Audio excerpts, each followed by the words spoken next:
Hello, नमस्कार।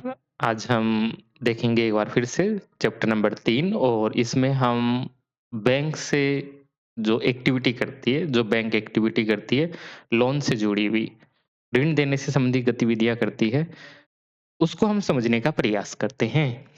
तो bank है मुख्य रूप से 2 काम करती है। बैंक कितना काम करेगी? 2 काम करती है।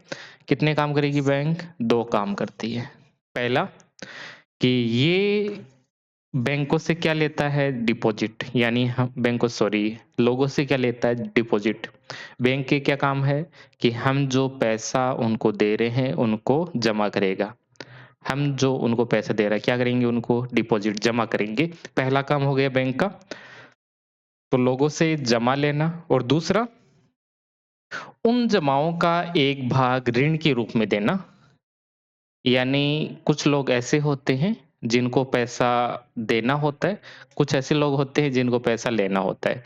तो बैंक क्या करेगा, जिसके पास पैसे ज़्यादा है उनसे पैसे लेगा और जिनको पैसे चाहिए, उनको पैसा दे देगा।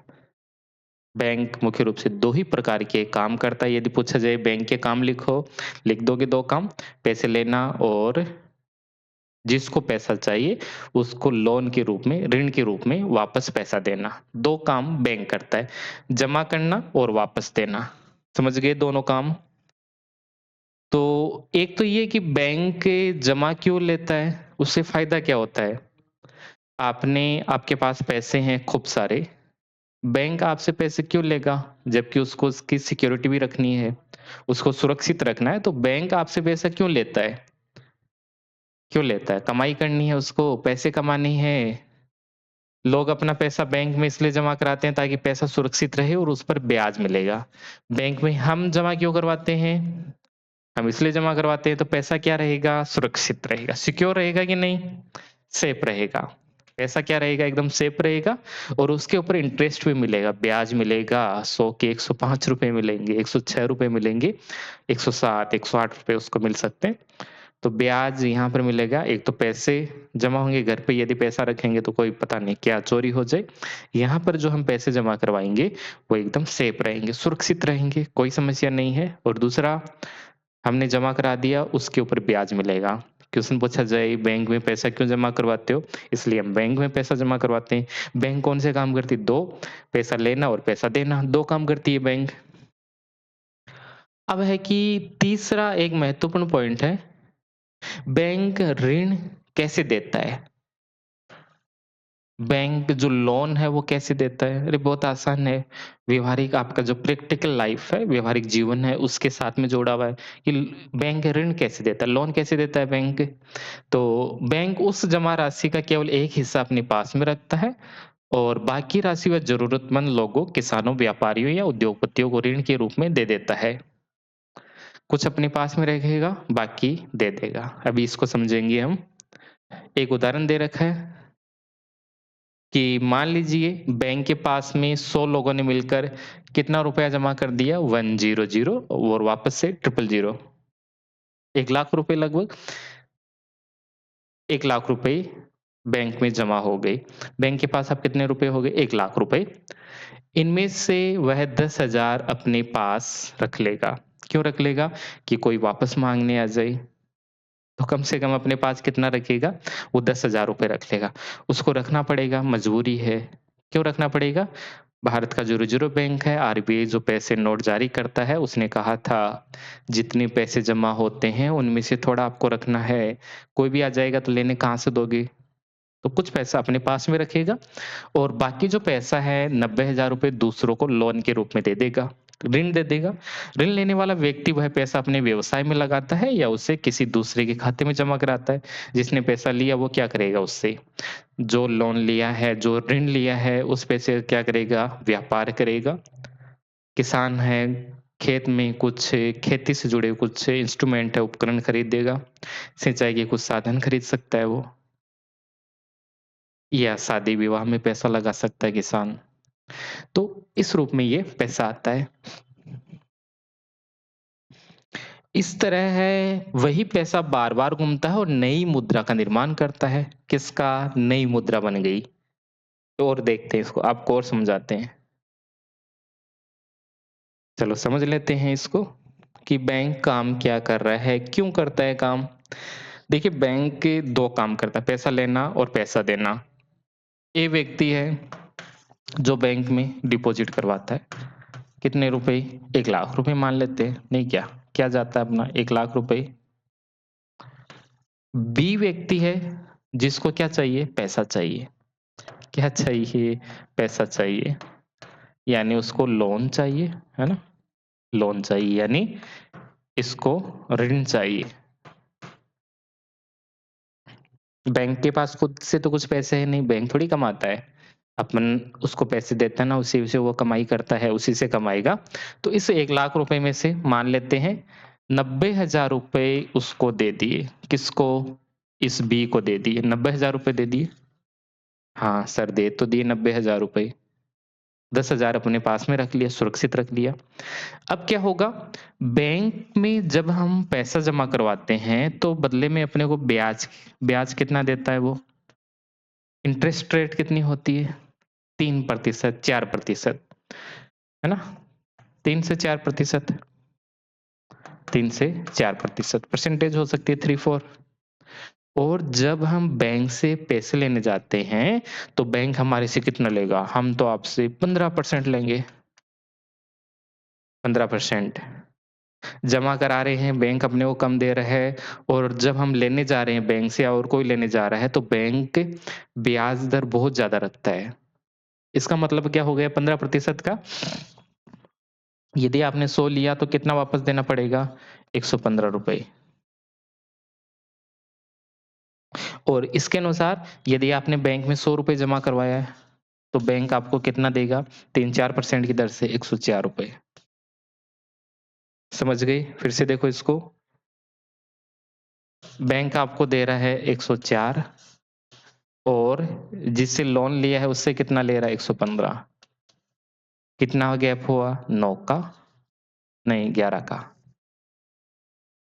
11 का। ये जो 11 रुपए हैं, इन दोनों के बीच का डिफरेंसेस है। ये क्या है? बैंक की कमाई, बैंक की इनकम है ये। बैंक की क्या है? इनकम है। बैंक की इनकम क्या है? जब वह किसी से पैसा लेता है और जब दूसरे को देता है, इन दोनों में इंटरेस्ट रेट का जो डिफरेंसेस होता है, ब्याज की दर में दोनों में जो अंतर होता है, वही बैंक का आय होता है, इनकम होता है। समझ गए इतनी बात? हाँ, ये तो समझ गए, ये तो सब तो हमारे को आता ही है। चलिए आगे देख लेते हैं। बैंक का लाभ क्या है? जब वह पैसा ले रहा है, दे रहा है और उससे बैंक को क्या फ़ायदा हो रहा है? बहुत फ़ायदा हो रहा है बैंक को देखो।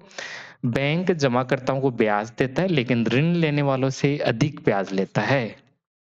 है ना इंटरेस्टिंग बात? हम बैंक में पैसे जमा कराने गए, कितना परसेंट इंटरेस्ट दिया अपने को? 4 ही परसेंट दिया। और जब हम उससे लोन लेने जाते हैं, ऋण लेने जाते हैं, तो कितना ले रहा है अपने से? 8%।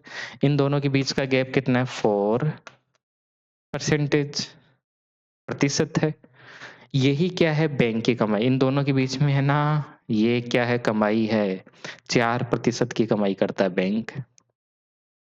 उसी में से बैंक में जो काम करते हैं लोग, उसको सैलरी देता है। एटीएम मशीन ये सब जो लगती है, वो इसी 4% से लगती है। आप क्या सोचते हो बैंक में पैसा जमा कराए, बैंक हमारे ऊपर एहसान कर रहा है? नहीं, बैंक आपसे ही कमा रहा है, खूब पैसे कमा रहा है बैंक। बैंक क्या चाहता है? आप अपने घरों में पैसा नहीं रखो, सब पैसा किसको दे दो? बैंक को दे दो। और बैंक क्या करेगा? उसको दूसरे को दे देगा और उससे कमाई करेगा। बैंक यही चाहता है, हमारे पास आइए, ज़्यादा से ज़्यादा पैसे जमा करवाइए। समझ गए इतनी बात? इसलिए बैंक कई बार स्कीम लगाता है कि आइए, आइए पैसा जमा करवाइए, आपको इतना इंटरेस्ट मिलेगा। तो ये सब बात आपको ध्यान में रखनी है, बैंक ऐसा क्यों कर रहा है? उसको अपनी इनकम बढ़ानी है। समझ गए? हाँ, ये तो समझ गए। चलिए आगे। तो ये डिफरेंसेस क्या होता है?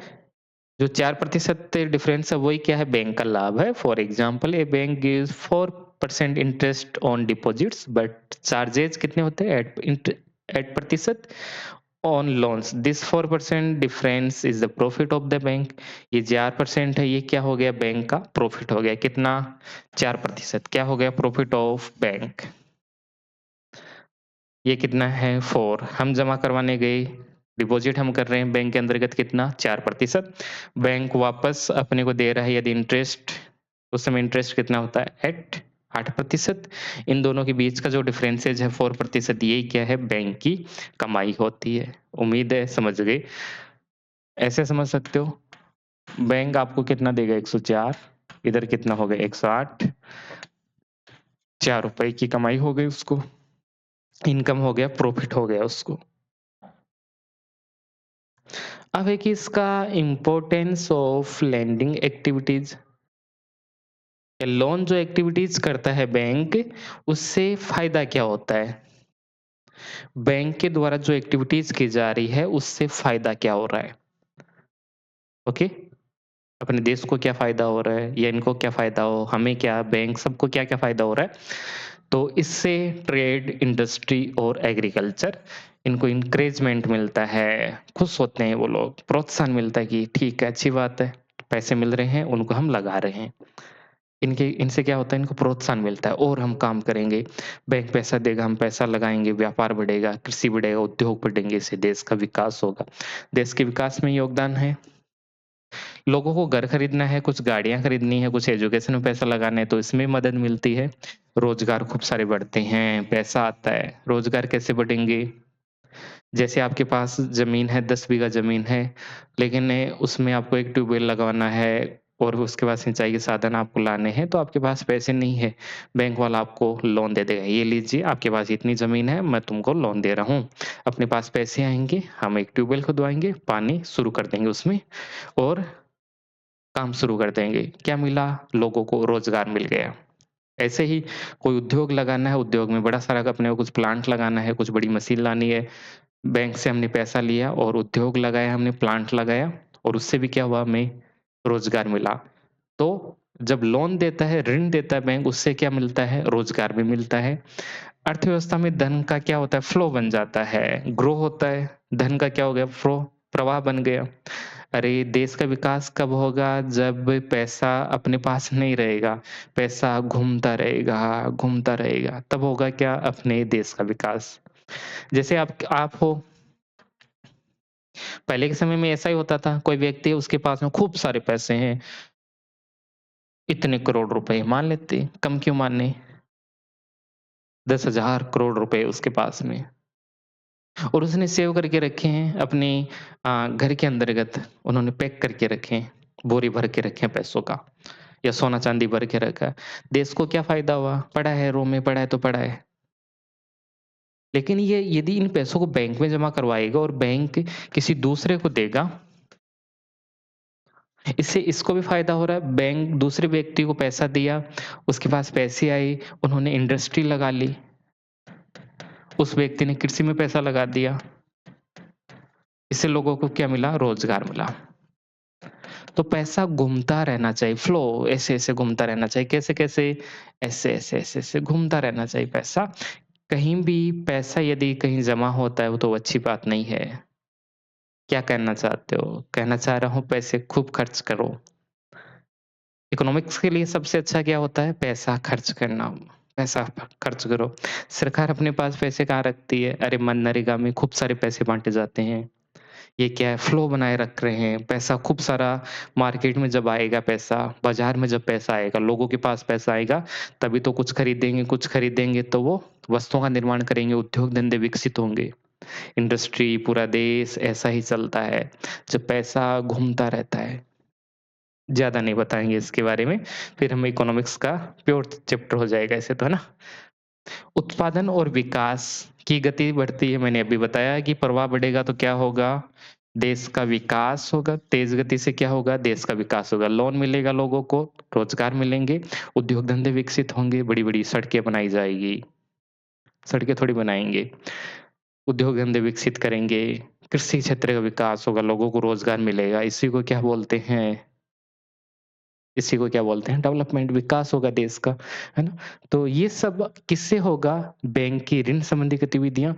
जब बैंक ज़्यादा से ज़्यादा लोन देगी, उसके क्या-क्या फ़ायदे हैं? बता दोगे क्या-क्या फ़ायदे होते हैं लोन देने से? रोज़गार बढ़ते हैं, कृषि उद्योग इनको थोड़ा प्रोत्साहन मिलता है, रोज़गार बढ़ जाते हैं, देश का आर्थिक विकास होता है। धन का प्रवाह होता है, मनी का क्या होता है, फ्लो होता है एकदम, घूमता रहता है। ये सभी अपने देश के लिए अच्छा होता है। चलिए इतनी बात समझ में आ गई। एक क्वेश्चन है कि हमारा जो बैंक है वो एक मीडिएटर की तरह काम करता है, role of bank as intermediate, okay? एक मध्यस्थ की भूमिका कैसे निभाता है बैंक? तो मध्यस्थ की भूमिका एक पुल की तरह काम करता है, कैसे? हाँ सर, ये तो हमें पता है कि ये क्या है, एक बैंक है, ओके? ये क्या है, एक बैंक है और इस बैंक के अंतर्गत आप देखोगे एक व्यक्ति है ए, एक व्यक्ति है बी। जैसे मैं, ये कौन हूँ? मैं हूँ। मेरे पास पैसे हैं, क्या करूँगा मैं? मान लेते हैं मेरे पास कितने हैं? 100 करोड़ रुपए। मेरे पास कितने हैं? 100 करोड़ रुपए। मैं कहाँ दूँगा? बैंक में जमा करा दूँगा। मेरे को कुछ इंटरेस्ट मिलता रहेगा। 4% में मिलता रहेगा। फिक्स्ड डिपॉज़िट यानी एफडी करवा देंगे, तो कितना मिलता रहेगा? 7% के आस-पास 7 लाख रुपए होते हैं 7% भी, है ना? 7% 1 करोड़ के ऊपर कितना होता है? 7 लाख रुपए। 100 के ऊपर कितने हो जाएँगे? 70, खूब सारे पैसे हो जाएँगे। बैंक अपने को खूब सारा पैसा देगा। ओके, 7 लाख है, 7 करोड़ जो भी आप समझना चाहो, 7 परसेंटेज। अब बैंक ने इस व्यक्ति को पैसा दे दिया। किस रूप में दिया इसको? इसको लोन के रूप में। इसको रूप पैसा कैसा दिया? लोन के रूप में। इसने क्या किया? डिपॉज़िट जमा किया। इसने क्या किया बैंक में? पैसा डिपॉज़िट किया और यहाँ से इनको लोन मिल गया। बीच मीडिएटर कौन है? मध्यस्थ कौन है? बैंक।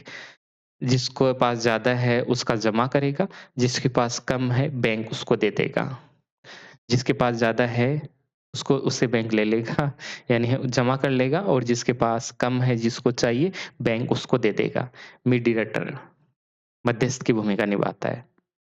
हमने करेंसी के अंतर्गत भी देखा था कि 2 व्यक्ति है, उसके अंतर्गत जो करेंसी है आपकी मुद्रा है, वो एक मध्यस्थ की भूमिका निभाता है।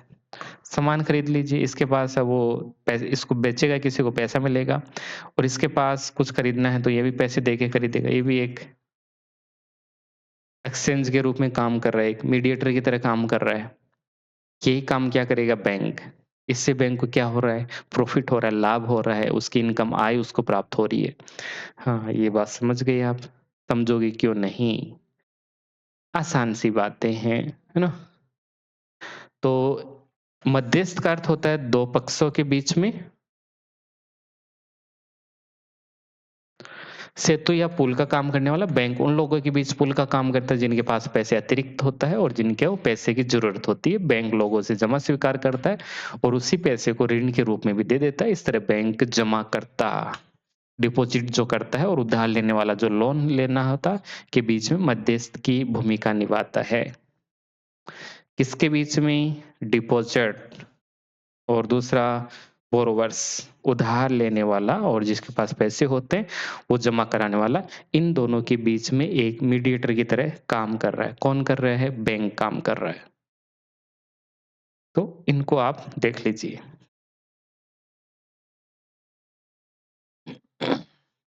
तो ये भी समझ गए आप कि एक मीडिएटर की तरह कैसे काम कर रहा है? हाँ जी, ये भी समझ गए।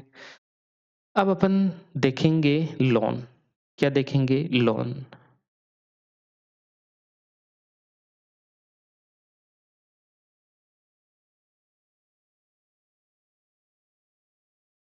पेज नंबर कितना चल रहा है अपना? 15 नंबर चल रहा है। इसको पढ़ लीजिए अब। अब अपन देखेंगे इसी का अपना जो टॉपिक है उसी में अगला पार्ट इसका देखेंगे हम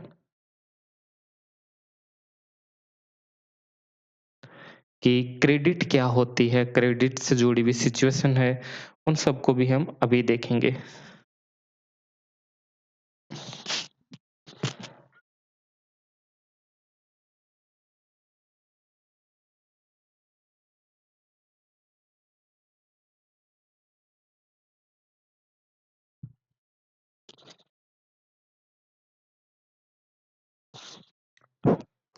देखो आगे इसमें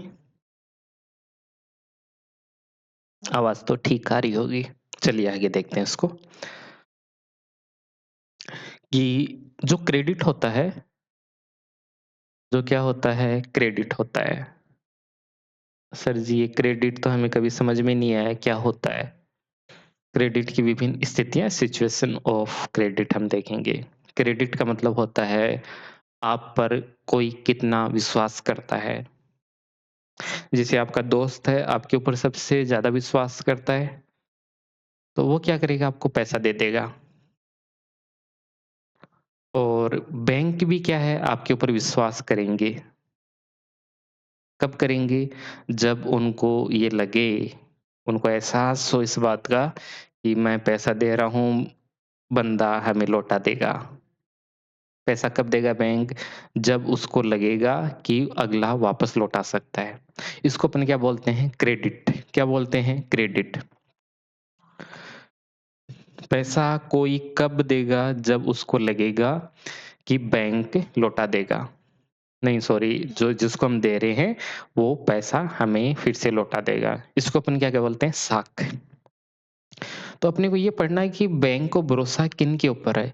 एक मज़दूर है, क्या उसके ऊपर बैंक भरोसा करके उसको क्रेडिट दे सकता है, पैसा दे सकता है क्या? या एक ऐसा व्यक्ति है जिस बड़ा बिज़नेसमैन है या जिसकी सैलरी फिक्स होती है, क्या उसको बैंक पैसा दे देगा? किसको बैंक पैसा देगा? यानी विश्वास किसके ऊपर करेगा? तो क्रेडिट किसको देता है बैंक यानी साख किसको देगा? कि किसी व्यक्ति को धन उधार देना इस विश्वास के साथ कि वह भविष्य में इसे वापस करेगा। मनी देगा someone with the trust that the person will repay in it in the future. Future में कभी ना कभी पैसा तो वापस वो अपने को दे देगा। इस विश्वास के साथ में उनको पैसा दिया जाएगा। ऋण के अंतर्गत अलग होता है, लोन अलग होता है, क्रेडिट अलग होता है। आगे फिर मैं रिपीट करूँगा इस बात को, थोड़ा समझेंगे इसको बाद में लेकिन। जब कोई व्यक्ति किसी से ऋण लेकर उसका उपयोग किसी काम में करता है और बाद में ब्याज सहित उसको लौटाता है, तो ये प्रक्रिया क्या कहलाती है? साख कहलाती है। याद करना है, डेफिनेशन याद करना है, क्रेडिट का डेफिनेशन, परिभाषा याद करनी है साख की। कि जब कोई व्यक्ति किसी से ऋण लेकर उसका उपयोग किसी काम में करता है और बाद में ब्याज सहित उसको लौटाता है, तो उसको अपन क्या कहते हैं? साख कहते हैं। लोन लेता है किस विश्वास के साथ कि भविष्य में वो लौटा देगा। तो जो लोन है वो इसी का एक पार्ट है। लोन क्या है? इसी का एक पार्ट है, किसका? क्रेडिट का। ऋण लोन मतलब उसको लोन दे दिया हमने,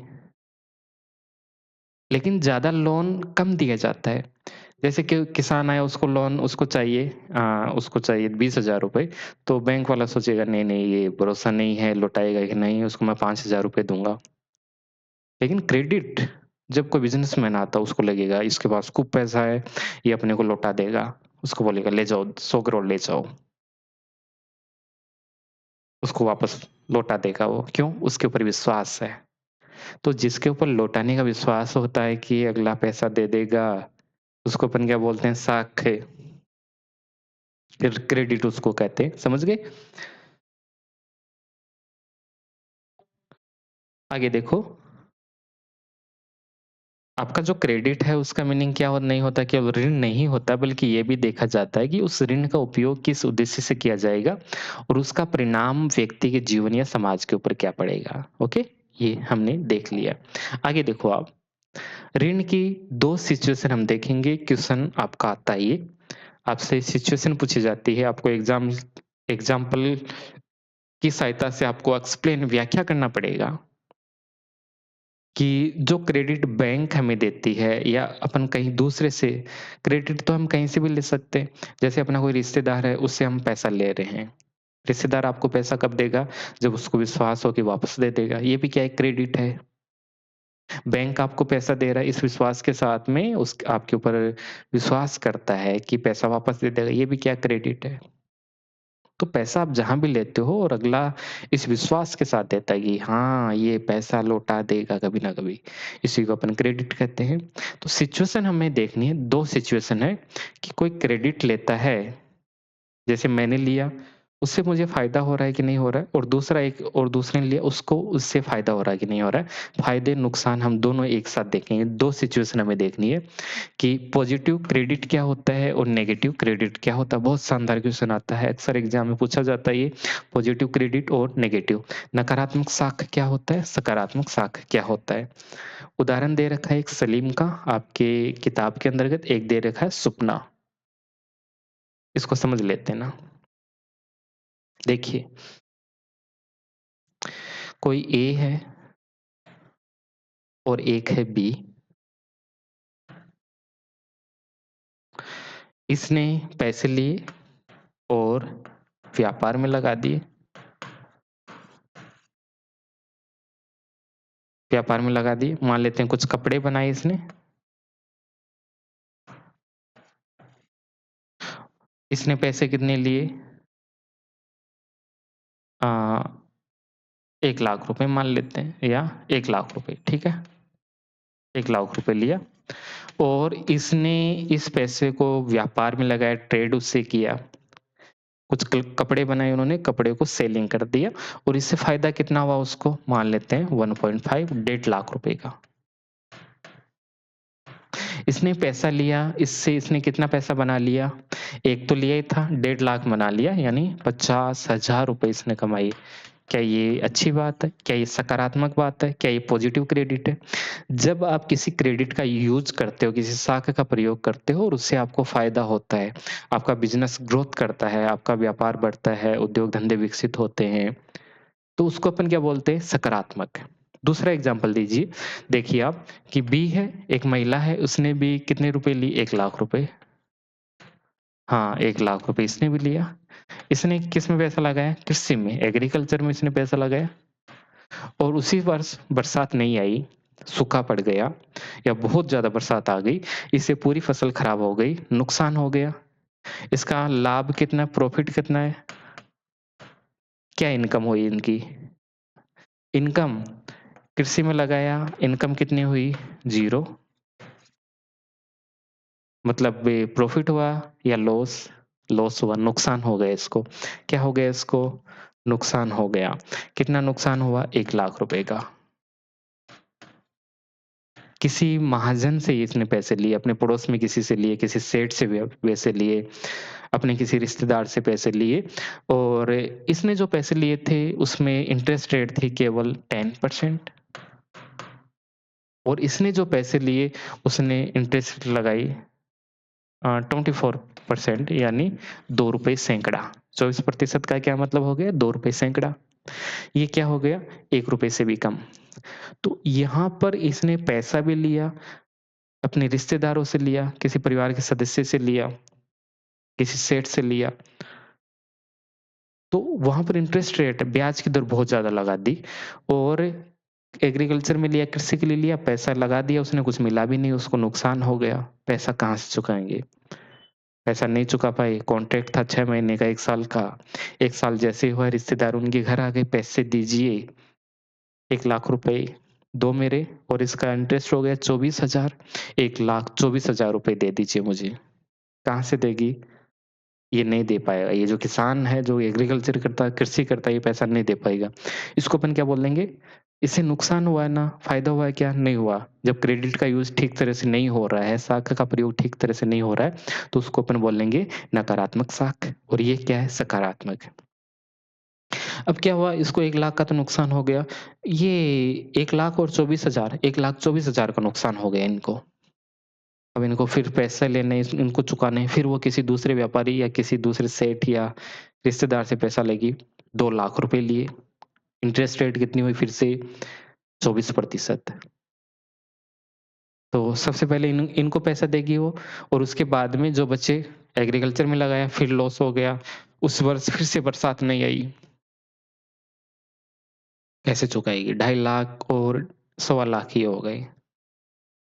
3.5 लाख रुपए, 3-4 लाख रुपए का नुकसान हो गया।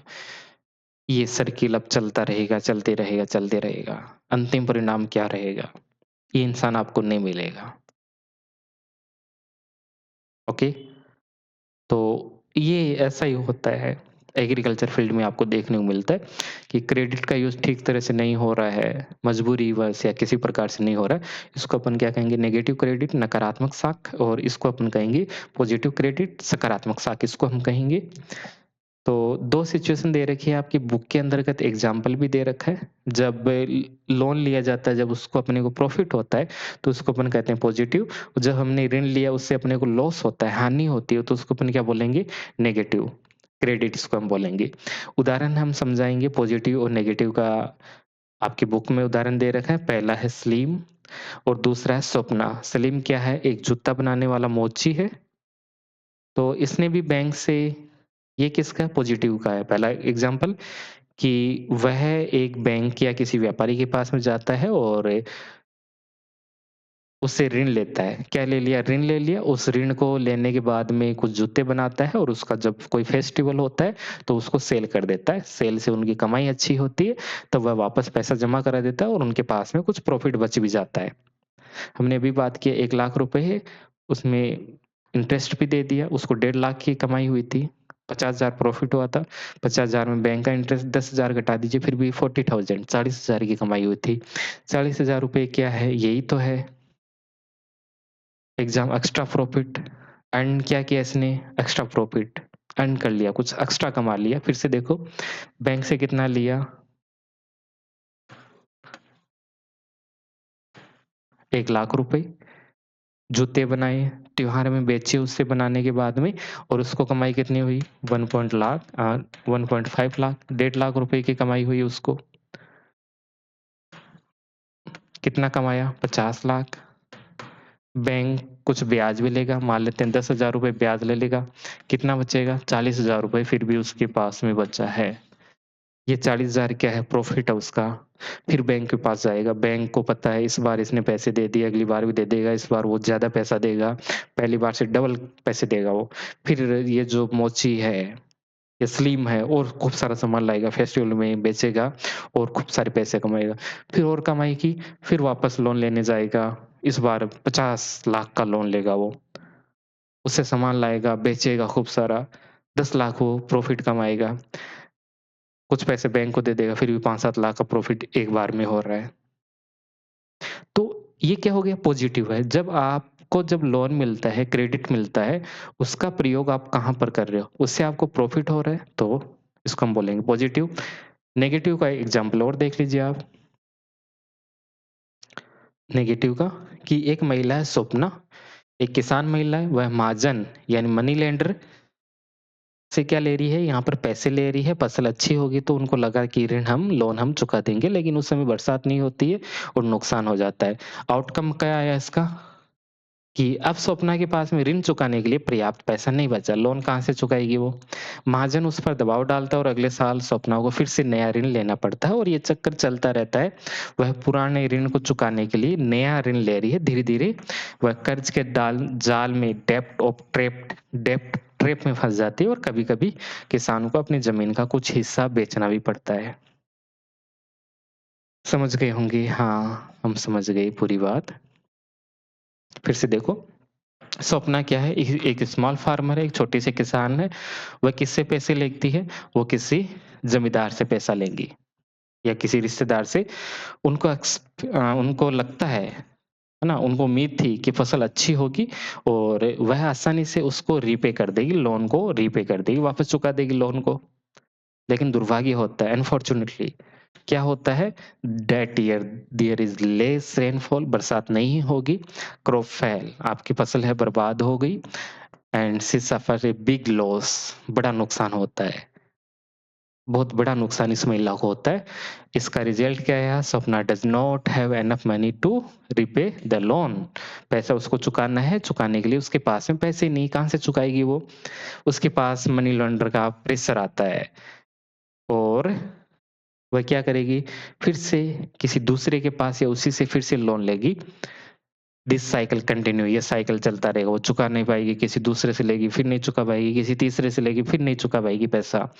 और she takes a new loan to repay the old one, पहले वाले से ले रही, दूसरा सा लिया, पहले को चुकाया, फिर थोड़ा बहुत बचा। समस्या हो रही है, ये डेब्ट साइकिल बन गए एक, इसमें फँस गई है, ट्रैप है ये, सर्किल है, इससे आप बाहर नहीं निकल सकते। क्या बन गया?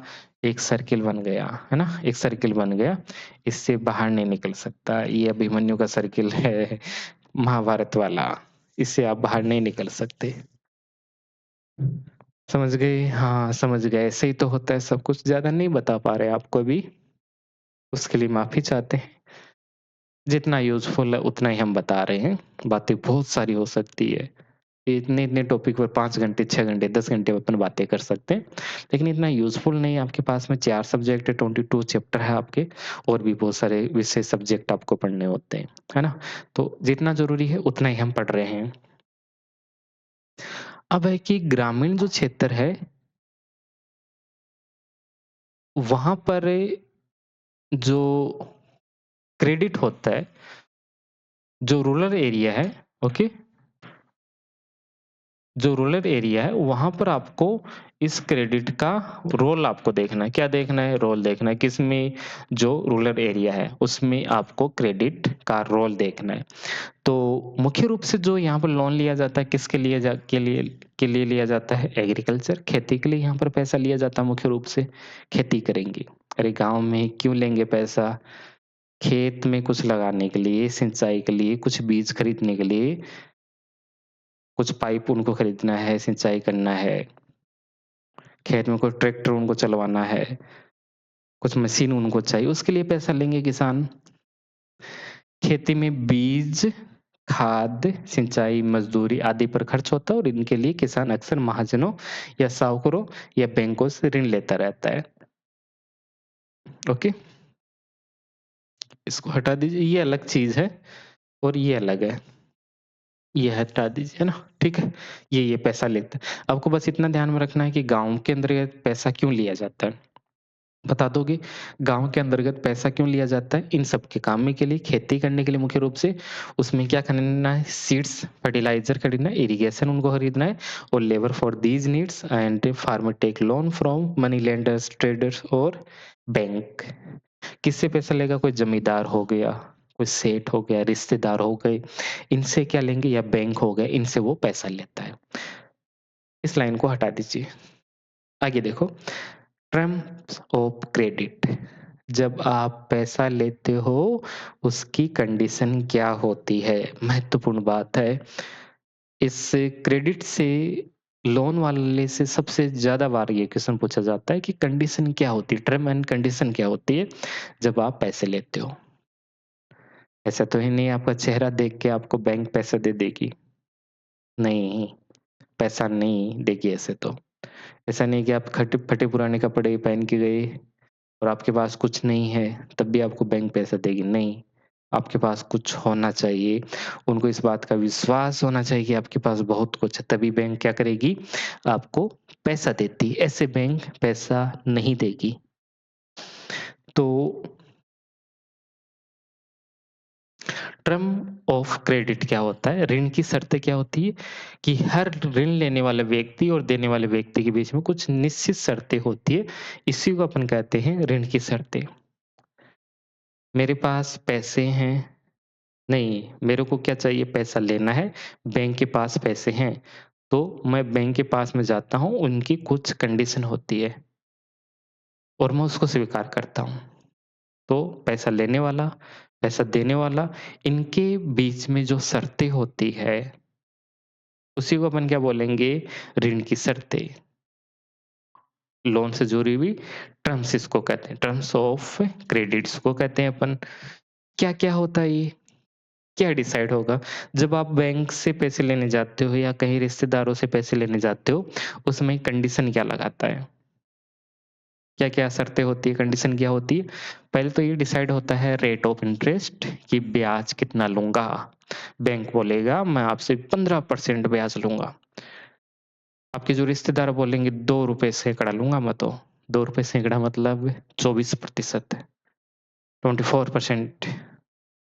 तो सबसे पहले क्या आएगा इस कंडीशन में मेन टर्म्स ऑफ कंडीशन क्या हो गई एक तो कि ब्याज की दर इसमें कितनी होती है और देखो दूसरा देखो समय कितने समय में पैसा लौटाएगा 1 महीने, 2 महीने, 6 महीने, 1 साल, 5 साल, 10 साल, 20 साल कितने महीने में पैसे लौटाओगे? ये भी क्या हो गई कंडीशन हो गई। पहले ही अपन शर्तें लगा रहे हैं कि ब्याज की दर इतनी रहेगी, कितने समय के लिए पैसे दे रहे हैं, ये भी इसमें डिसाइड हो गया। तीसरा है ज़मानत, कोलेटरल ज़मानत के बिना थोड़ी होगा। वह संपत्ति जो ऋण देने वाला सुरक्षा के रूप में रखता है जैसे ज़मीन, सोना, मकान, पशु या वाहन, ज़मानत तो उसको रखनी पड़ेगी, कोलेटरल उसको देना पड़ेगा कुछ ना कुछ। बैंक आपका चेहरा देख के आपको पैसा नहीं देगी। यदि आप किसी कंपनी है आपके पास में, कंपनी के आपको डॉक्यूमेंट्स उनको देने पड़ेंगे, आपका अ, हर साल कितना आप पैसा कमाते हो वो उनको दिखाना पड़ेगा। आप यदि किसान हो, कितनी ज़मीन है, ज़मीन के कागज़ात उनको देना पड़ेगा। गाय-भैंस है तो उनके भी आपको देना पड़ेगा इतना-इतना मेरे पास में, तो आपको उनके पास में कुछ देना पड़ेगा। सोना-चांदी है आपके पास में तो वो देना पड़ेगा कि बैंक मुझे पैसे दे दीजिए, यदि मैं पैसा नहीं चुका पाता हूँ तो ये आप अपने पास रख सकते हो। तो ज़मीन, सोना, मकान, पशु या वाहन ये भी अपने पास में रख सकता है। तो मुख्य रूप से किसान जो लोग होते हैं वो ये सब देंगे कि किसानों को ऐसे तो चेहरा देख के नहीं देंगे पैसे, उसके पास ऐसा कुछ है भी नहीं कि पैसा बैंक उनको दे दे। तो किसान बोलेगा कि मेरे पास में इतनी ज़मीन है, 5-6 बीघा ज़मीन है, आप लीजिए उससे और हमें पैसे दे दीजिए। तो ये क्या हो गई, आप बदले में क्या दे रहे हो? बैंक भी तो आपसे कुछ लेगा ना, अरे ब्याज तो लेगा ही, बदले में पैसा लेके आप फुर हो जाओगे तो बैंक क्या करेगा? देखता रहेगा थोड़ी? नहीं। तो बैंक आपसे कुछ लेगा, ज़मानत, सोना-चांदी भी हो सकता है, ज़मीन हो सकती है, पशु हो सकते हैं, आपके कंपनी के कुछ कागज़ात हो सकते हैं, कुछ शेयर आपके हो सकते हैं, कुछ भी हो सकता है।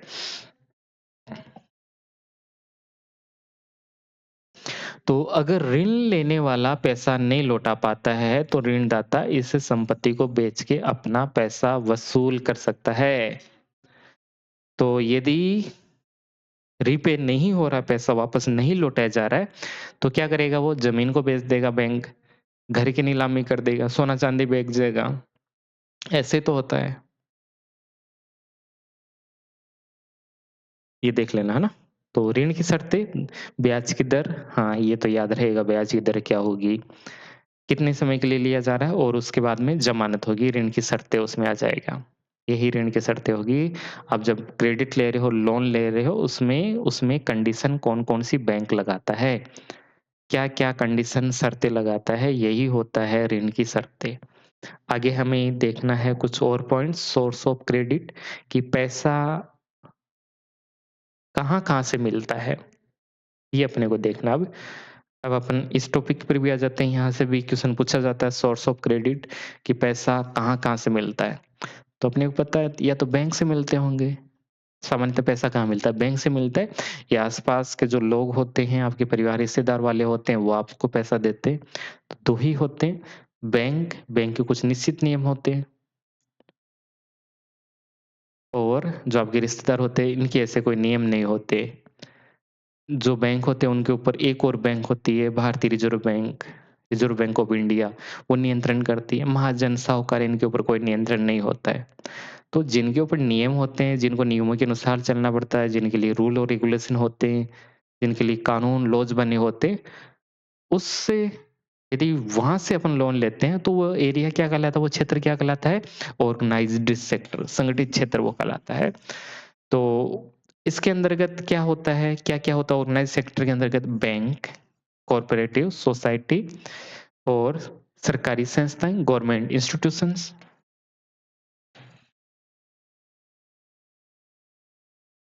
और सहकारी समितियाँ, सरकारी संस्थाएँ हो गई। तो यहाँ पर इंटरेस्ट रेट होता है, वो फिक्स होता है। नियम होते हैं, नियम क्या होते हैं? एकदम स्पष्ट होते हैं, फिक्स्ड होते हैं, रूल क्लियर होते हैं और ट्रांज़ैक्शन आर सेफ, सुरक्षा अधिक होती है ऑर्गेनाइज़्ड सेक्टर में क्या होता है, सब कुछ फिक्स होता है, रूल रेगुलेशन होता है, लॉज़ बने होते हैं, इंटरेस्ट रेट भी काफ़ी कम होता है, सब कुछ यहाँ पर फिक्स होता है, कितना क्या मिलेगा। ऐसा नहीं कि मुँह उठा के कुछ ही बोल दिया कि इतना-इतना हो जाएगा, मैंने तुमको क्या बोला था। गाँव में क्या होता है, नहीं अब तो मैं 3 रुपया सैकड़ा लूँगा। लेकिन बैंक में बाकायदा साइन होते हैं आपसे कि फिक्स हो गया कि 15% लेना है तो 15% ही लेना है, उससे ज़्यादा नहीं ले सकते हो। तो बैंक किस में आते हैं? आपके कोऑपरेटिव सोसाइटीज़, आपकी गवर्नमेंट इंस्टीट्यूशन, ये किसके पार्ट होते हैं? ऑर्गेनाइज़्ड। यहाँ पर इंटरेस्ट रेट फिक्स होता है। पहली विशेषता कैरेक्टरिस्टिक्स, नियम क्या होते हैं? स्पष्ट होते हैं। तो नियम क्या होते हैं? एकदम क्लियर होंगे और ट्रांज़ैक्शन आर सेफ। आपकी जो सुरक्षा होती है वो भी बहुत अधिक होती है। ऐसा नहीं है, बहुत अच्छा काम होता है यहाँ पर ऑर्गेनाइज़्ड सेक्टर में। दूसरा देखो आप, दूसरा है अनऑर्गेनाइज़्ड, नाम ही है अनऑर्गेनाइज़्ड मतलब कुछ भी हो सकता है। तो इसमें कौन आ जाएँगे? मनी लेंडर्स आ जाएँगे, ट्रेडर्स आ जाएँगे, शॉपकीपर आ जाएँगे, कई सारे शॉपकीपर हो सकते हैं एंड ब्रोकर आ जाएँगे। तो यहाँ पर ब्याज की जो दर है, इंटरेस्ट रेट है वेरी हाई, बहुत ऊँची होती है एंड यहाँ पर एक्सप्लॉइटेशन होता है, शोषण होता है बहुत ज़्यादा। तो 2 आपको सेक्टर याद करने हैं, ऑर्गेनाइज़्ड और अनऑर्गेनाइज़्ड सेक्टर। एक में बैंक आपको ध्यान में रखना सहकारी समितियाँ और सरकारी संस्थाएँ। इसमें आपको महाजन हो गए, व्यापारी हो गए, सेठ हो गए, रिश्तेदार भी आप लिख सकते हो इसमें। हाँ, रिश्तेदार, रिश्तेदार आप लिख सकते हो। ये भी क्या आ गए इसमें अनऑर्गेनाइज़्ड सेक्टर के अंतर्गत आ गए आपके रिश्तेदार भी। तो 2 जगह से आप पैसे ले सकते हो। अब अपने को ये देखना है कि भारत में ज़्यादातर पैसा है वो कौन देता है? बैंक ज़्यादा पैसा देता है या ये जो महाजन है, रिश्तेदार है, परिवार वाले आपको पैसा देते हैं ज़्यादा? तो लगभग थर्ट 63% जो आपके लोन होते हैं वो किसके द्वारा दिए जाते हैं? ऑर्गेनाइज़्ड सेक्टर के द्वारा दिए जाते हैं और 36 जो परसेंटेज जो लोन होते हैं वो किसके ऊपर बेस होते हैं? अनऑर्गेनाइज़्ड सेक्टर के अंतर्गत होते हैं। सीधा-सा मतलब है गाँव के जो लोग होते हैं वो ज़्यादातर कहाँ से पैसे लेंगे? यहीं से। कहाँ से? इनफॉर्मल सोर्स यानी अनऑर्गेनाइज़्ड सेक्टर से पैसे लेंगे। परिवार, रिश्तेदारों से, किसान लोग या गाँव के लोग पैसा लेंगे क्योंकि बैंक वाले उनको भगा देंगे, नहीं देंगे हम पैसा। बैंक वाले उनको पैसा नहीं देते, यहीं से वो लोग पैसा लेंगे अपने। तो ये था आपके कि कंडीशन क्या है सिचुएशन क्या है क्रेडिट की इंडिया के अंतर्गत। अब है कि गरीब लोग हैं बैंक से पैसा क्यों नहीं ले पाते? बैंक उनको पैसा क्यों नहीं देगी? क्यों देगी बैंक? नहीं देगी इनको। तो सबसे पहले बैंक वाले क्या माँगेंगे? ज़मानत कुछ तो दीजिए, ज़मीन है, सोना-चांदी है? नहीं है हमारे पास, कुछ ही नहीं है, कछु ना है हमारे पास में। कुछ नहीं है तो क्या करें फिर? तो गरीब किसानों के पास ज़मीन या कुछ नहीं होता है, कोई लैंड नहीं है, कोई प्रॉपर्टी नहीं है और बैंक केवल स्थायी आय वाले व्यक्तियों को प्राथमिकता देता है। दस्तावेज़ प्रक्रिया जटिल होती है इसलिए गरीब किसान मजबूरी में महाजन या व्यापारी से ऋण लेते हैं। पढ़े-लिखे नहीं होते हैं, बैंकिंग जो सिस्टम है उनका नॉलेज उनको नहीं होता है, इंटरेस्ट रेट कितनी क्या होता है ये सब भी उनको नहीं पता होता है। इनके पास में कोई प्रॉपर्टी नहीं होती है, सोना, गोल्ड, सिल्वर नहीं है इनके पास में। तो इनके पास कुछ है ही नहीं तो बैंक इनको पैसा नहीं देता है। तो ज़्यादातर जो लोग हैं, गाँव के जो लोग हैं, कहाँ से पैसा लेंगे? वो अनऑर्गनाइज़्ड सेक्टर, इन्फॉर्मल सेक्टर से लेंगे वो पैसा। तो इसको भी आप देख लीजिए।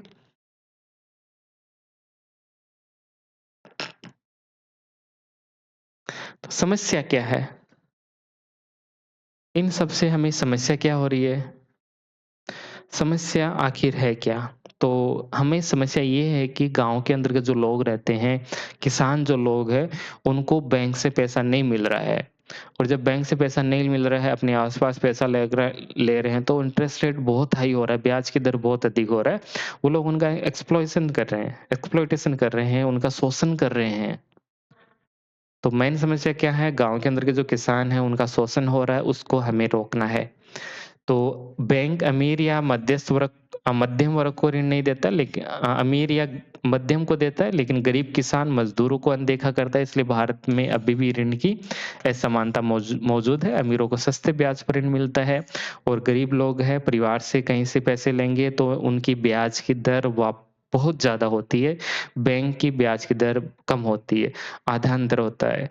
यदि बैंक में 10 है तो गाँव के अंतर्गत जहाँ से वो पैसे लेंगे, वहाँ पर 20% होगा, डबल अंतर होता है। समाधान क्या है इसका कि गाँव के लोग पैसे नहीं ले पा रहे हैं, तो उनका क्या समाधान करें अपन? समाधान भी करेंगे अब। तो पहला है कि गाँव के जो लोग हैं, वो भी कहाँ जाएँ पैसे लेने के लिए? बैंक और कोऑपरेटिव सोसाइटीज़ के पास में जाएँ। गाँव के लोग कहाँ जाएँगे पैसे लेने के लिए? बैंक और कोऑपरेटिव सोसाइटी। अभी हम पढ़ेंगे कोऑपरेटिव सोसाइटी क्या होता है।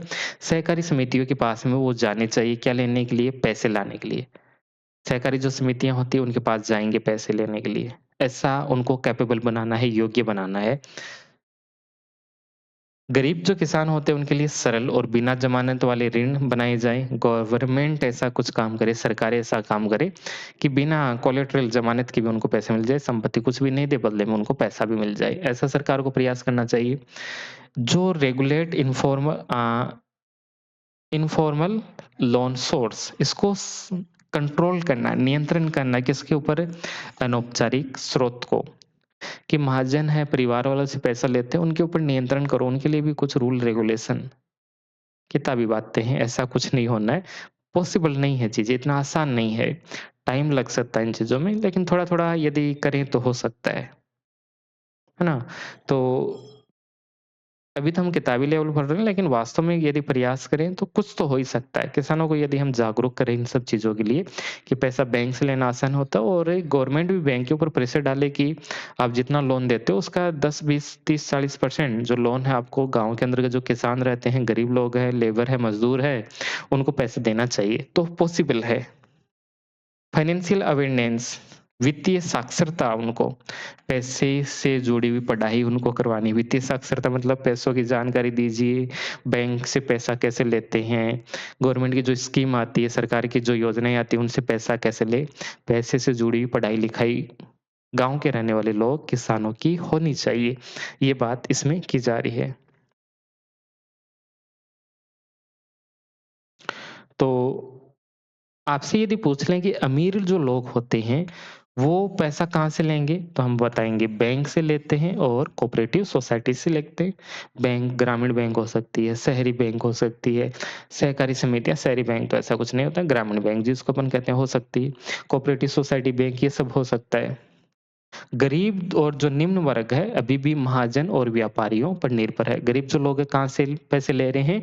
इन्हीं महाजनों, रिश्तेदारों, परिवारों से वो पैसा ले रहे हैं, व्यापारियों से वो पैसा ले रहे हैं। तो ये थोड़ा एनालिसिस ये याद करना है, मज़ाक नहीं है, ये भी याद करना है।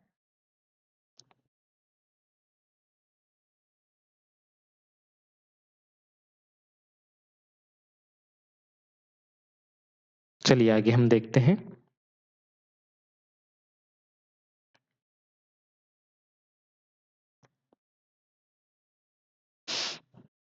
पढ़ लीजिए इसको, सेल्फ हेल्प ग्रुप, ये आपने देखा भी होगा कहीं।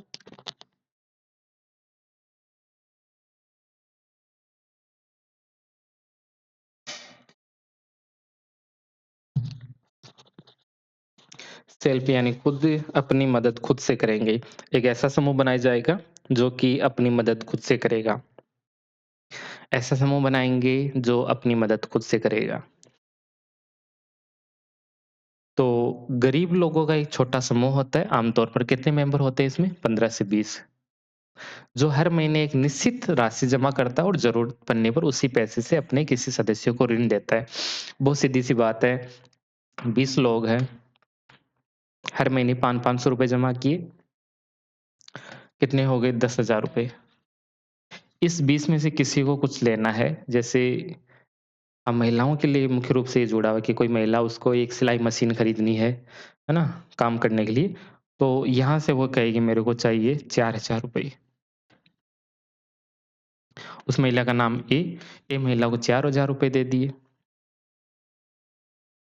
और फिर महिला वो धीरे-धीरे हर महीने इनको वापस पैसा जमा करा देगी। पैसे जमा होते रहेंगे, जब किसी दूसरे को चाहिए मान ली बी है उसको चाहिए ₹3000 उसको बी को दे दिया हमने ₹3000 फिर सी किसी दूसरे को चाहिए, कभी किसी तीसरे को चाहिए। तो यहाँ पर कुछ छोटे-छोटे समूह बने होते हैं 15 से 20 लोगों के, जो अपनी मदद खुद से करते हैं। यदि किसी समूह में किसी एक को ग्रुप में से किसी एक को भी पैसा चाहिए, तो वो अपने से मदद कर देते हैं। तो ये काम कैसे करता है सेल्फ हेल्प ग्रुप स्वयं सहायता समूह? मेंबर कितने होते हैं 15-20 हर महीने 100, 200, ₹500 जमा करवा सकते हैं। अरे गाँव में जो सोसाइटी टाइप में बनी होती है ना, सोसाइटीज़ बनी होती है गाँव के अंतर्गत, वही तो है ये। ये जमा राशि समूह के पास छोटा बैंक बन जाती है। छोटा बैंक मतलब मिनी बैंक हो गए, स्मॉल बैंक हो गया कि लोगों ने पैसा जमा किया, यानी 20 लोगों ने पैसा जमा किया, 10-20 हज़ार रुपए हर महीने इनके पास में आ रहे हैं। खूब सारे पैसे हो जाएँगे और जिनको चाहिए, वो उनको दे भी देंगे। बैंक की तरह काम कर रही हैं ये भी। ज़रूरत पड़ने पर किसी सदस्य को उसी पैसे से ये क्या दे देंगे, लोन दे देंगे। सर ब्याज की दर कितनी रखेंगे? ब्याज दर तो ये मामूली सी रखेंगे, कितनी? 5-10% रखेंगे, बैंक से भी कम और समय पर ऋण लौटाने की ज़िम्मेदारी पूरी समूह की होगी। ये डिसाइड किया जाएगा कि ऐसा नहीं कि कोई इसमें से 20 सदस्य में से एक पैसा लेके फुर हो गया, नहीं ऐसा नहीं हो सकता। सभी जानकार लोग होंगे, सभी खेती का काम करने वाले होंगे या कुछ महिलाएँ होंगी। तो ये सब एक ही गाँव के होते हैं, 15-20 होंगे, लोग इकट्ठा होंगे, महिलाएँ हो सकती हैं, पुरुष इकट्ठा होंगे, हर महीने पैसा जमा करवाएँगे, किसी को पैसा लेना है, तो उनको वो उसमें से पैसा दे देंगे। काम चलता रहेगा, थोड़ा बहुत ब्याज मिल जाएगा इनको, काम ऐसे ही चलता है ये। अब है एसएचजी को बैंक से जोड़ना। कुछ समय तक जब समूह नियमित रूप से चलता है तो बैंक उन्हें भी बड़ी राशि का ऋण देने लगता है। इससे समूह अपने काम को बढ़ा सकता है।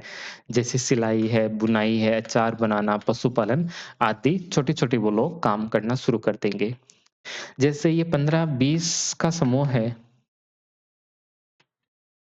एक गरीब किसान यदि बैंक से पैसा लेने के लिए जाएगा तो उसको भगा दिया जाएगा।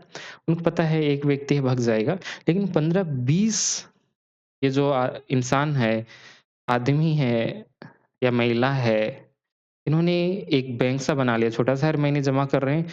बैंक के पास जाएँगे, पूरी रिपोर्ट दिखाएँगे, हम कुछ से 2 साल से काम कर रहे हैं, हर महीने पैसे जमा कर रहे हैं। हमारा एक जॉइंट अकाउंट बैंक से खुलवा दीजिए और फिर हमें कुछ पैसे भी हमें दे दीजिए। जॉइंट अकाउंट खुलवा दिए यानी इनका समूह खाता खुलवा दिया उनका 15-20 लोगों ने एक बैंक में जाके अकाउंट खुलवा लिया। ये बोलेंगे हमें पैसा दीजिए। बैंक इनको पैसा दे देगा। आप बोलोगे क्यों दे देगा? ये तो गरीब लोग हैं। गरीब तो है लेकिन समूह के अंतर्गत है, 20 लोग एक साथ में है। तो संख्या ज़्यादा होती है, उनको पैसा देना आसान होता है कि 1-2 भाग भी जाएँगे, तो पैसा हम वसूल कर लेंगे। तो इस प्रकार से इनके पास पैसे आ जाएँगे, वो थोड़ा काम-धंधा और भी ये लोग शुरू कर देंगे अपना। इससे फ़ायदा क्या होता है? सर फ़ायदे तो खूब सारे हैं इसमें। ओके, फ़ायदा आप देखो कि जब इस प्रकार से पैसे दिए जाते हैं, तो इससे फ़ायदा क्या होता है? तो एक फ़ायदा हो गया कि इससे महिलाओं की भागीदारी ज़्यादा हो गई। महिलाओं का क्या हो गया पार्टिसिपेशन हो गया।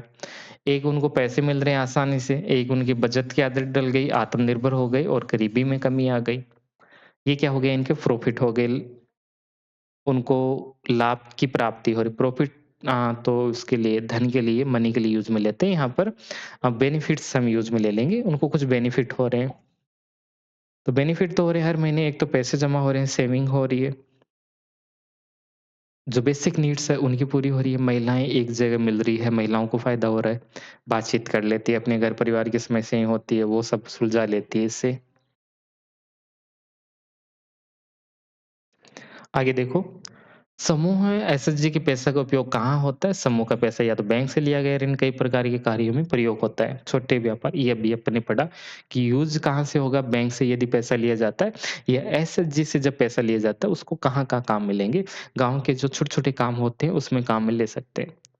है ना? ये छोटे घर की कोई मरम्मत करवाना है, कोई बीमार हो गया उसके लिए 10-20 हज़ार रुपए हॉस्पिटल में जमा करवाने हो गए, बच्चों की पढ़ाई के लिए कुछ बीज, खाद, कोई भैंस, गाय ये सब खरीदनी है, कोई बकरी खरीदनी है गाँव के अंतर्गत, इससे ये पैसे ले सकते हैं। ये अच्छा क्वेश्चन बनता है कि इससे महिलाओं की स्थिति कैसे फीमेल जो वुमेन्स होती है, इनका एम्पावरमेंट कैसे हुआ? महिलाओं का सशक्तिकरण कैसे हुआ? इससे तो ये देख लेना कि आर्थिक रूप से जो महिलाएँ हैं, वो मजबूत हो जाती है। जो ब्याज खूब सारे लिए जा रहे थे, वो अब काफ़ी कम हो गया। महिलाएँ के अंतर्गत आत्मविश्वास आ गया, सेल्फ रिलायंस हो गया इनको। इंक्रीज़ हो गया, ये कॉन्फिडेंस उनका बढ़ जाता है, सामाजिक समानता में वृद्धि हुई और ये जो महिलाएँ होती है, वो इनकी जो प्रॉब्लम होती है, वो खुल के बोलती है। महिलाएँ खूब सारी इकट्ठा हो रही है, हर महीने 15-20 महिलाएँ, घर की जो समस्याएँ होती है, घर में यदि उनके साथ कोई हिंसा भी होती है, वॉयलेंस उनके साथ में हो रहा है, तो वो बताती है कि मेरे साथ ऐसा-ऐसा कर रहे हैं, घर वाले मेरे को पीट रहे हैं, रोने लग जाएगी। तो मन की जो भड़ास है ना, वो निकाल दी जाएगी अब, शांत हो जाएगा, हाँ, ठीक है और महिलाएँ उनका समाधान भी करेगी। तो जो डिप्रेशन जैसी कंडीशन आती है, आत्महत्या जैसी समस्याएँ आती हैं, उनका समाधान है ये एसएचजी। आप इसको थोड़ा वाइड पर्सपेक्टिव में आप देखोगे, है ना? बड़े परिदृश्य में आप देखोगे, तो बहुत लाभ होते हैं इससे। एक है अपना बांग्लादेश का ग्रामीण बैंक, बांग्लादेश का क्या है? ग्रामीण बैंक है। तो एक व्यक्ति है जिसका नाम है मोहम्मद यूनिस, उन्होंने 1970 के दशक में एक बैंक शुरू किया था बांग्लादेश के अंतर्गत। बांग्लादेश का ग्रामीण बैंक, इंसान है मोहम्मद यूनिस, प्रोफ़ेसर है इकोनॉमिक्स के और ये अमर्त्य सेन के भी साथ में काम करते हैं। अमर्त्य सेन जो कि भारत के अर्थशास्त्री रहे, अमेरिका के ही हैं मुख्य रूप से, लेकिन भारत के मूल निवासी अमेरिका में रहते हैं, वहीं काम करते हैं अमर्त्य सेन। इनके साथ मोहम्मद यूनुस ने भी काम किया था। शायद वही होंगे ये या और कोई होंगे, चलो। तो मोहम्मद यूनुस ने 1970 के दशक में कुछ ऐसा काम किया था। ग्रामीण बैंक के क्या उद्देश्य हैं? बैंक है, ग्रामीण बैंक है, तो मुख्य रूप से जो गरीब है, ग्रामीण महिलाएँ हैं, उनको कुछ लोन मिल जाए और उनका प्रयोग कहाँ लेंगे? पशुपालन है, कुछ हाथ से कुछ चीज़ें बनानी है, उनको ये काम में ले लेंगे। ये सब कुछ बातें कर रहा है मोहम्मद यूनुस, ज़्यादा महत्वपूर्ण नहीं है। एक ये है आवास ऋण। आवास ऋण यानी हाउसिंग लोन क्या होता है? तो किसी को घर बनाना होता है तब भी हम लोन ले सकते हैं बैंक लंबे समय तक 10 साल, 20 साल के लिए जब दीर्घकाल यानी बड़े समय के लिए लोन लिया जाता है, तो वो कौन-सा लोन होता है मुख्य रूप से हाउसिंग लोन होता है। ये भी आपके बुक में कहीं दे रखा है लॉन्ग टर्म लोन। लंबे समय के लिए जो लोन लिया जाता है घर खरीदने के लिए, घर की मरम्मत करने के लिए इस प्रकार के लोन लिए जाते हैं सामान्यतः। तो ये है आपका चैप्टर नंबर 3 मनी के बारे में पढ़ा हमने, क्रेडिट है, खूब सारी करेंसी हमने पढ़ी, बार्टर सिस्टम, वस्तु विनिमय हमने पढ़ा, तो सब बातें हो गई। आगे हम मिलेंगे चैप्टर नंबर 4 में, अभी के लिए इतना ही, धन्यवाद।